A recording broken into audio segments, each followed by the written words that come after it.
श्रीनाथ द्वारा के पूर्व में बहुत पहले साग घर की सेवा करते थे बाबा साग घरिया बाबा। पूज्य श्री राधा कृष्ण महाराज जी की कथा में आते रहते हैं। दास की कथा में भी कई बार महाराज जी का आगमन हुआ। उनके कई भाव में सुनाता हूं। उनका एक प्रत्यक्ष देखा हुआ भाव है मेरा। उनकी आयु महाराज जी अभी 100 में 1 या 2 साल कम है, बस 99 के आसपास ही होंगे, और अगर गलत बोल रहा हूं तो क्षमा। 90 से तो ऊपर ही है और 90-100 के बीच में ही है। उनकी महाराज जी विशेषता ये बाबा की पुष्टि मार्गीय वैष्णव हैं, साग घर की सेवा करते थे आज से 60-70 साल पहले नाथ द्वारा में, श्रीनाथ जी के मंदिर में। श्री राधा इस नाम को महाराज जी उन्होंने इतना आश्रय बना लिया अपना। दुनिया में कहीं भी जाएं गाड़ी से जाएंगे, भारत से बाहर नहीं जाते, भारत में ही जाते हैं, जाएंगे गाड़ी से। और जब गाड़ी में जाएंगे किसी ने भी राधा नाम ध्वनि गाई होगी, उसकी आवाज सुनते हुए जाएंगे, राधा राधा राधा, बस वही सुनते रहेंगे, श्री राधा श्री राधा श्री राधा। एक बार का प्रत्यक्ष महाराज जी भाव ऐसा, जोधपुर में मेरी कथा चल रही थी और महाराज जी को रात में ज्वर आ गया, तो मुझे संकेत मिला कि महाराज जी आज अस्वस्थ हैं, कथा में नहीं आ पाएंगे। तो दूसरे दिन जब कथा में उनके सेवक पधारे तो उनसे मैंने पूछा, मैंने महाराज जी कल कथा में नहीं आए, अस्वस्थ हो गए? बोले हाँ, महाराज जी को बुखार आ गया था बहुत जोर से। तो मैंने कहा बुखार आ गया तो फिर डॉक्टर को लेके गए? बोले नहीं महाराज जी, तो आज तक का नियम है कि महाराज जी को ज्वर आ जाए, खांसी हो जाए, जुकाम हो जाए, डॉक्टर के पास कभी नहीं जाते। बोले तो? बोले महाराज जी लेट जाते हैं और जितने लोग भी आसपास होंगे उन सबको बोलते हैं हमारे बिस्तर के चारों ओर बैठ जाओ, और शर्त है, सौगंध देते हैं सबको, क्या? कृष्ण नाम उच्चारण मत करना, केवल श्री राधा श्री राधा श्री राधा। और जितने भाव में गा सको, जितने ऊंचे स्वर में गा सको, बस वो तारतम्य टूटे ना, जब तक बाबा स्वस्थ ना हो जाए गाते रहो। और जैसे जैसे राधा राधा राधा राधा राधा राधा श्री राधा श्री राधा श्री राधा कीर्तन होता रहता है, ज्यों ज्यों कीर्तन अपने भाव में तरंग लेता है, ज्यों ज्यों कीर्तन में गरज आनी प्रारंभ होती है, त्यों त्यों बाबा उठ करके बैठ जाते हैं, स्वस्थ हो जाते हैं, बिल्कुल निर्मुक्त हो जाते हैं और पूर्ण स्वस्थ होकर के अपनी सब क्रियाएं करते हैं। ये कोई कही गई सुनी हुई बात, ये मैंने प्रत्यक्ष देखा। बाबा फिर कथा में भी आए। 95 वर्ष के ऊपर के व्यक्ति को ज्वर आ जाए, वो चल फिर पाए? नहीं, कथा में आते हैं, खूब बैठ के कथा सुनते हैं, 56 भोग लगवाते हैं। और महाराज जी वो कभी भी आ जाएं कथा में, उनको पता चल जाए कथा चल रही और वो आ गए, अभी मानो अभी आ गए, तो हमको कथा का विषय बदलना ही पड़ेगा। कोई भी विषय चल रहा हो उस विषय को वहीं विराम करो। क्या? बोले श्री राधा रस सुधा सुनाओ, श्री किशोरी जी की लीला सुनाओ। अगर 5 मिनट तक बाबा बैठे रहे और आपने किशोरी जी की लीला नहीं सुनाई, तो बाबा चले जाएंगे उठ के। उनको श्री जी का ही यश सुनना है। ऐसे नाम के आश्रय में रहते हैं। उनका नियम है, कोई उनको लिफाफा देता है तो लिफाफा देने वाले से बोलते हैं कितना है इसमें? तो सामने वाला बोले नहीं नहीं बाबा आपकी सेवा में। बोले वो तो ठीक है, या में है कितना ये बता। बाबा 1100 रुपया है। अच्छा चल बैठ जा। अब 1100 गिनती करके नाम जप कर, 1100 बार राधा राधा राधा राधा बोल, और जब तक उसके 1100 नहीं हो जाएंगे बाबा बैठे ही रहेंगे। कितनी भाई 500 है गई, मैं तो जल्दी कर 1100 पूरी कर अपनी पूरी। और जैसे ही 1100 पूरी हो जाएगी तो फिर वो पहले तो लिफाफा जेब में रख लेंगे और फिर कहेंगे 1100 नाम कर, और जब 1100 हो जाएगी फिर लिफाफा देंगे, किसी गौशाला में दिया है, किसी गैया के लिए भूसा की व्यवस्था करवाई हो, कोई गरीब कन्या को ब्याह करवा दियो, ले मेरी दक्षिणा तो तेने मुंह को दे दी, मुंह को जो चाहिए वो तेने दे दियो, और जे ना चाहिए एक कोई गौशाला में दे दियो। एक बार महाराज जी एक भक्त फंस गया, उसने 11,000 का लिफाफा चढ़ाया। बाबा बोले कितनों है जामे? हैं बाबा सब आपकी सेवा के लिए। बोले हैं मत कर, बता कितनों है? बोले बाबा 11,000 है। आसपास के सब लोग हंसने लगे। बोले हंस क्यों रहे हो? बोले बाबा बताएंगे। बोले हाँ भाई बैठ जा, और अखंड और जपना है, जब तक 11,000 पूरे नहीं होंगे उठ नहीं सकता है वो।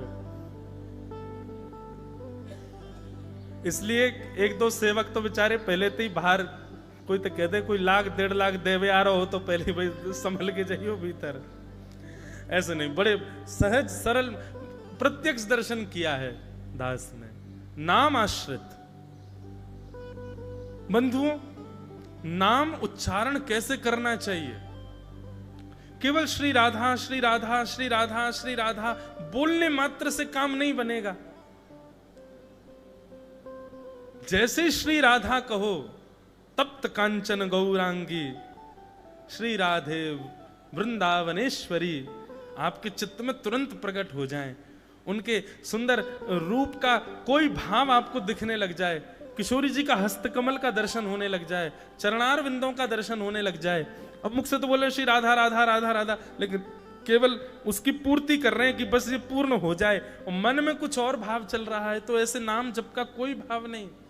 जय जय राम कृष्ण हरि, जय जय राम कृष्ण हरि जप तो रहे, पर जब जब राम कृष्ण हरि कहो, राम कहते ही धनुर्धारी दिखने लगे, कृष्ण कहते ही वेणुधारी दिखने लगे, हरि कहते ही शंख चक्र गदा पद्मधारी दिखने लग जाएं, तीनों का नाम पूर्ण होते ही कमर पर हाथ धरे श्री पंडरीनाथ दिखने लग जाएं, तब आपका नाम गाना सार्थक। ऐसे ही नाम गाना चाहिए। दिगंबरा दिगंबरा श्रीपाद वल्लभ दिगंबरा, ये केवल शब्द नहीं है, ये केवल कीर्तन नहीं है, ये जब गाना है उस समय आपके चित्त में दिगंबर ठाकुर जी का वह स्वरूप दिखना चाहिए। एक हाथ में माल लिए हैं, दूसरे हाथ में कमंडल लिए हैं, ठाकुर जी बांकी अदा से खड़े, हमारे दत्तात्रेय भगवान भी बांकी अदा से खड़े, थोड़े तिरछे से खड़े। इधर महादेव खड़े हैं, हाथ में त्रिशूल लेकर के खड़े हैं, दूसरी ओर श्री ब्रह्मा जी खड़े हैं। अवधूत भेष ठाकुर जी का, दिगंबरा दिगंबरा कहते ही आपके चित्त में वो प्रकट होना चाहिए स्वरूप, तब तो वो कहना सार्थक है, नहीं तो केवल वो शब्द मात्र रह जाएगा। ऐसा नहीं है कि शब्द कृपा नहीं करेगा, करेगा, पर ऐसे करेगा, कैसे करेगा? केवल शब्द बोलते हो, उस शब्द में उच्चरित होने वाले नाम का दर्शन नहीं करते चित्त में, तो ये तो वही बात है, आप दवाई लेते हो लेकिन परहेज नहीं करते। दवाई तो लेते हो लेकिन उसका परहेज नहीं करते, तो क्या होगा? कितनी भी दवाई ले लो, परहेज नहीं करोगे तो बीमारी ठीक नहीं होगी। हाँ ये है, पहले 100% बीमार थे तो परहेज नहीं करोगे, दवाई रोज लोगे तो अब 70% रह जाओगे, लेकिन बीमार फिर भी रहोगे।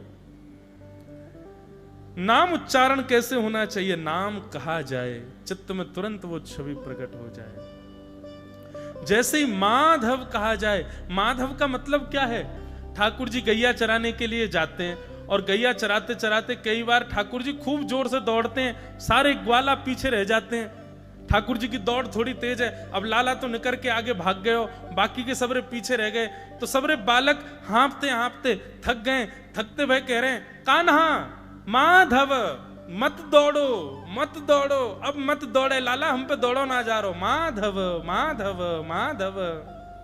वैसे तो माधाव माधाव संस्कृत में कह रहे हैं, मत दौड़ लाला, हम थक गए, हम हार गए, हमारी हांफी चल रही है, अब रुक जा। वही ठाकुर जी का माधव कहते ही कैसे ठाकुर जी दिख रहे हैं? बोले कमर कस रखी और जोर से ठाकुर जी दौड़ रहे हैं आगे की ओर, गैयान के बीच में ग्वारा सवरे पीछे दौड़ रहे हैं। माधव कहते ये छवि चित्त में आनी चाहिए। मधुसूदन, मधुसूदन ये शब्द जैसी आवे, आहा, जो कामदेव को भी अपने स्वरूप पर न्योछावर करवा लेते हैं, ऐसा ठाकुर जी का स्वरूप प्रकट हो जाए चित्त में। जैसे जैसे नाम उच्चरित हो तैसे तैसे छवि चित्त में प्रकट होने लग जाए, तब आपका नाम गाना सार्थक, और ऐसे ही नाम गाना चाहिए। आप कहेंगे महाराज जी ठाकुर जी का रूप नहीं दिख रहा, ठाकुर जी का कोई भाव नहीं दिख रहा, तो क्या करें? बंधु देखो, सबकी एक ही औषधि है, सत्संग सुनो, कथा सुनो। कई बार अब जिस आज बहुत हो रहा है, कथा कहते कहते मेरे नेत्र खुलते ही नहीं, बहुत देर तक पूरी कथा ही निकल जाएगी, आंखें नहीं खुलती, छवि ठाकुर जी की एक चित्त में बन जाती है, वही दिखती रहती है, फिर उसके अतिरिक्त किसी का दर्शन की भाव नहीं आता, मन में आता है यही दिखते रहें और इन्हीं को सुनाते रहें। ये छवि चित्त में प्रकट होना, यह भी गुरु कृपा और सत्संग की कृपा से होता है। सत्संग जब आप सुनते हैं, कथा केवल सुनते नहीं, उसका एक चित्रण बनाते हैं। चित्रण बनाना तो पड़ेगा, तभी तो छवि चित्त में आएगी। तो नाम, तो मैं क्या कह रहा था, श्री धन्वंतरी भगवान कह रहे हैं इस संसार में एक ही सबसे बड़ी औषधि है, क्या? भजले हरि का नाम पांडुरंग, भजले हरि का नाम, भजले हरि का नाम पांडुरंग, भजले हरि का नाम। कल रात्रि में यहाँ पर सुंदर पदावली गायन हो रहे थे, महाराज जी की आज्ञा हुई कुछ सुनाओ। अचानक से मुझको एक मराठी भाव याद आ गया, कल गाया, ठाकुर जी को सुनाया, बहुत सुंदर है। केशवा माधवा तुझ्या नामात रे गोडवा, तुझ्या नामात रे गोडवा, केशवा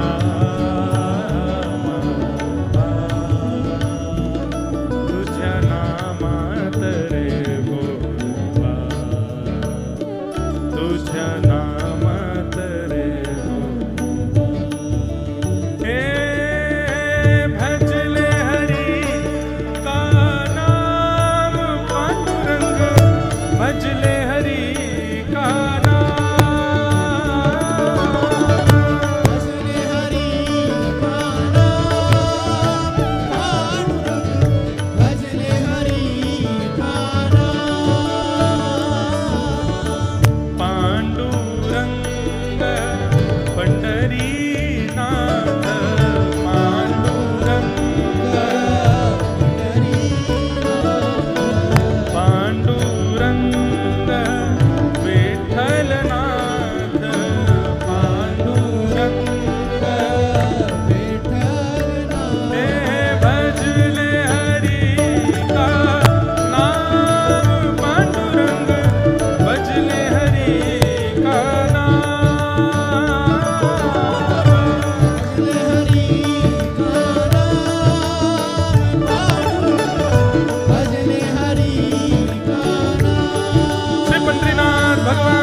सब में समाई जिसकी छाया, सब में समाई जिसकी छाया, जिसका भेद वेद ना पाया, जिसका भेद वेद नहीं पाया, वो है शक्ति महामाया।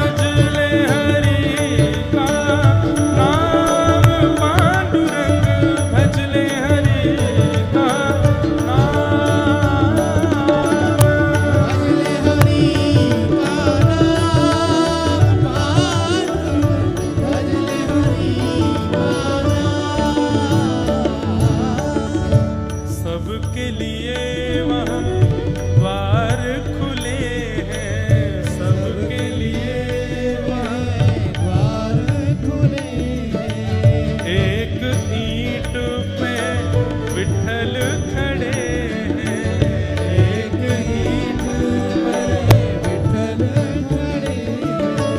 कर जीवन कल्याण पांडुरंग भजले हरि का हर जीवन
सबसे बड़ी औषधि है। श्री धन्वंतरी भगवान कह रहे हैं, जो व्यक्ति इस नाम का नित्य आश्रय लेता है, सुबह दोपहर शाम लेता है, भाव से लेता है, निश्चित ही उसको भवरोग नहीं होता, फिर उसको भवरोग नहीं सताएगा। इस प्रकार धन्वंतरी भगवान आज्ञा करते हैं।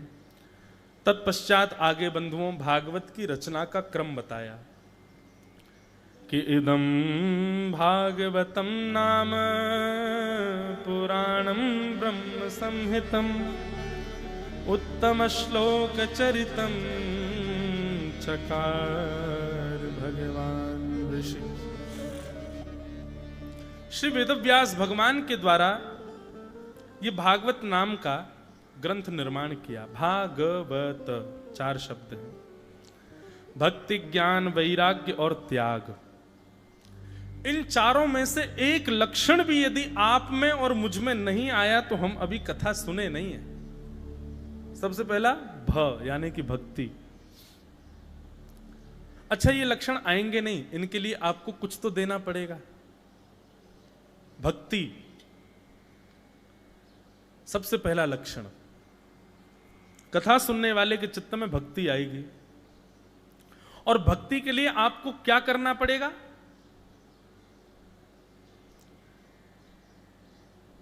देहाभिमान शून्य।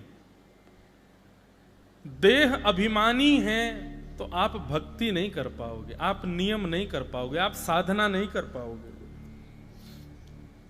देह अभिमानी व्यक्ति का लक्षण क्या होता है? अत्यंत व्यवस्थाओं में रहने वाला, उसको देहाभिमानी व्यक्ति कहते हैं।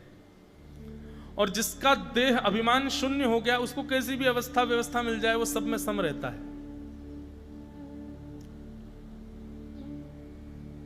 सत्य बताएं, सुबह 5 बजे गंगा जी में स्नान करना ये पीड़ादायी नहीं, उत्सुक लगता है। कई महाराज जी हमारे परिकर के, उनको मैं जबरदस्ती ले जाता हूं। सुबह सुबह ठंडी हवा और चल रही होती, मैंने कूदो। अच्छा, हमारा नियम भी व्रत का शुरू हो, वो मौन का शुरू हो जाता है सुबह, तो मेरी फिर ताली और चुटकी चलती हैं, और आंखें तो वैसे डर के मारे बेचारे भागते हैं। तो इसीलिए जैसे ही मैंने कहा कि सुबह उठ के गंगा स्नान करना, वो पीड़ादायी नहीं, उत्सुक लगता है। हमारे लिए तो ऐसा ही है।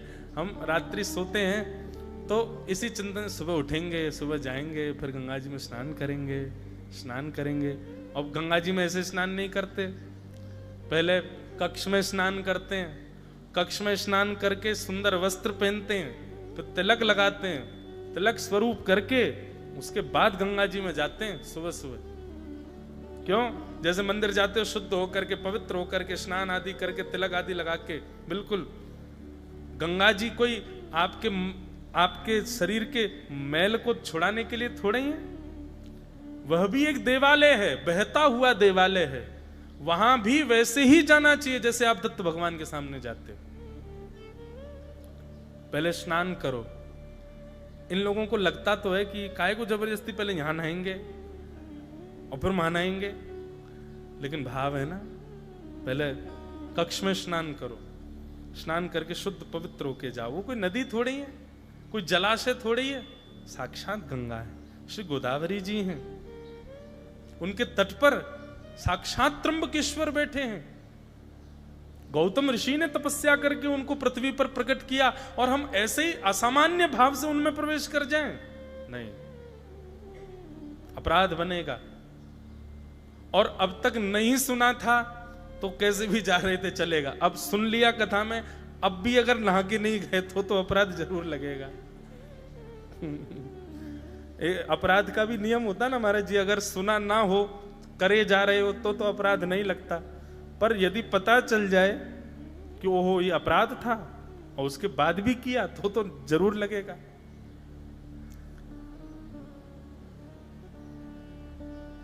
आप कहोगे महाराज जी सुबह सुबह सर्दी बहुत होती है, आदि आदि जो भी भाव, देखो बचने के तो बहुत सारे तरीके हैं, और तरीके ही होते हैं फिर, लेकिन पूर्णता तो नहीं होती उसमें। हमको भी जब यहाँ नियम के लिए महाराज जी ने आज्ञा दी तो पहले नियम था, महाराज जी बोले पहले क्षोभ कराओ, सारे केश कटाओ, बिल्कुल वो ऐसा हो कि आपको बैठना पड़ेगा। मैं तो डर गया, मैंने महाराज जी कैसे करूंगा ऐसे, आगे कथाओं का क्रम। फिर हमारे यहाँ तो कुछ क्षोभ करा ले तो आदमी कुछ और ही सोचते हैं, फिर क्या हो गया। तो फिर निधान तो निकाला, पर निधान तो निधान ही होता है, जो मूल है वो तो मूल ही है। पर ठीक है, अब किसी को अगर ये है कि महाराज जी गंगा जी में नहा रहे हैं, यही बहुत मान लो आप कह रहे हो पहले भीतर ना हो फिर वहां और ना हो, इसके कुछ और उपाय बताओ। तो दूसरा उपाय है, हाथ में जल लीजिए। अपवित्र पवित्रो वा सर्वावस्थांगतोऽपि वा यः स्मरेत् पुंडरीकाक्षं सवायाभ्यंतर शुचि पुनातु पुंडरीकाक्ष पुनातु पुंडरीकाक्ष पुनातु पुंडरीकाक्ष। इस प्रकार मंत्र बोल करके, श्लोक बोल करके, हाथ में जल लेकर के अपने ऊपर छींटा डालो, 12 अंगों पर छींट पहुंच जाएगा तो आप शुद्ध माने जाओगे, फिर आप गंगा जी में जा सकते हो। अब कई लोग इतने चतुर हैं, वो कह रहे होंगे तो महाराज जी गंगा जी का जल लेकर के भी तो ऐसे कर सकते हैं, जरूरी थोड़ी डुबकी लगाम है उसमें।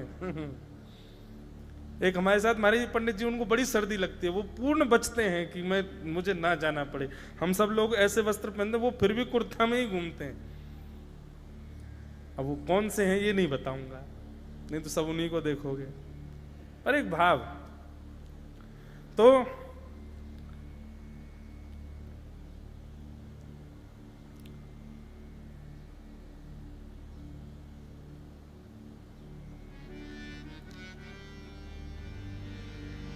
इदम भागवतम नाम पुराणम ब्रह्म संहितम उत्तम श्लोक चरितम चकार भगवान ऋषि। श्री वेदव्यास जी महाराज, उन्होंने भागवत की रचना की, और भागवत की रचना किस भाव से की? मानव कल्याण के भाव से।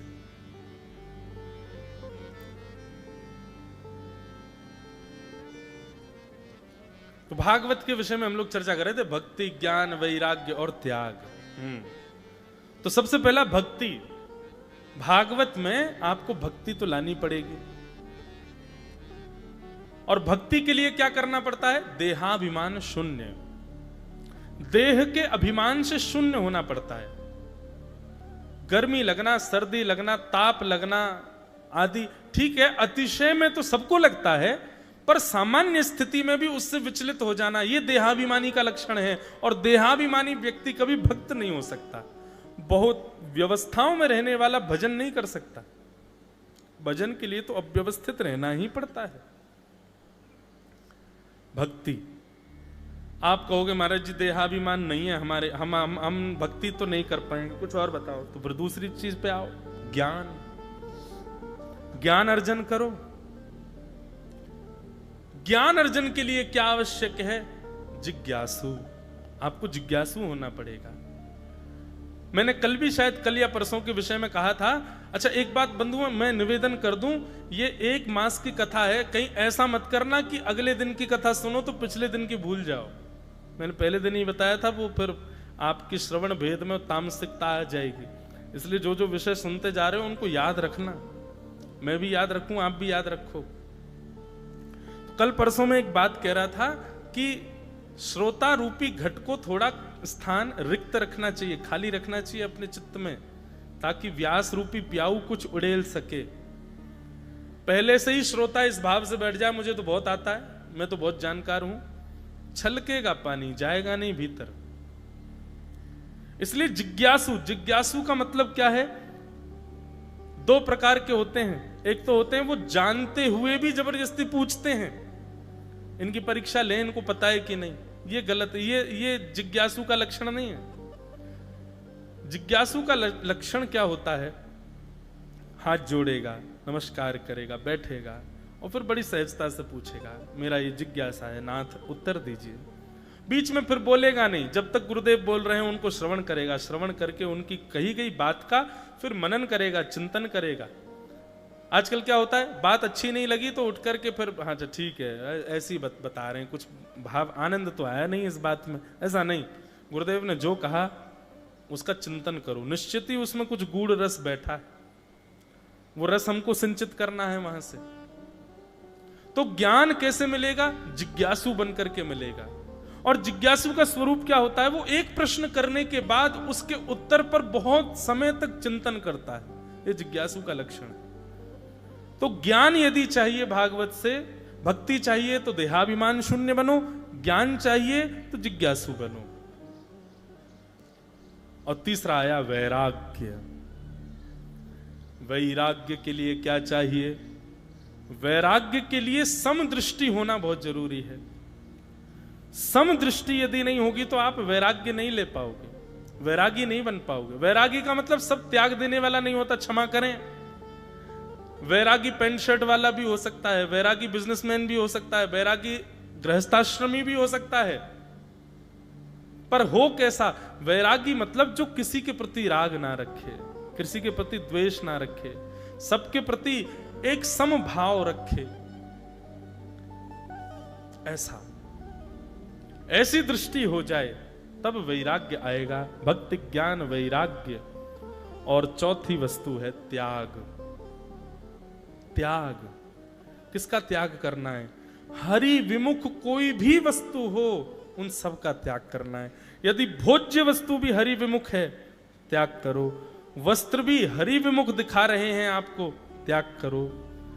ऐसे स्थान जहां जाने से आपका हरि संबंध धूमिल हो जाए, उस स्थान का त्याग करो। ऐसा व्यक्ति जिसके संग बैठने से आप हरि संबंध से विमुख हो जाओ, उस व्यक्ति का त्याग करो। गुरुर न सस्यात्, स्वजनो न सस्यात्, जननी न सस्यात्, दैवम न तस्यात्। श्रीमद् भागवत में लिखा है सबका त्याग कर दो जो भगवत मिलन में बाधा बने। भगवत मिलन का बाधक व्यक्ति है और आप उसको हृदय से लगाए बैठे हैं, किसी एक गुण से उसके रीझ गए हो जो संसार का उसके अंदर बढ़िया है। हरि भक्त नहीं है तो क्या हुआ, संसार का ये गुण तो इसमें बढ़िया है, इसीलिए आप अपने संबंध का निर्वहन कर रहे हो। निश्चित है आपकी हरि भक्ति भी एक दिन धूमिल हो जाएगी। चाहे लाख दुर्गुण हो, लेकिन हरि भक्ति का सद्गुण उसके चित्त में है, और हरि भक्ति भी दिखावे वाली नहीं, बिल्कुल शुद्ध पवित्र हो, तो निश्चित है उससे संबंध बनाओ।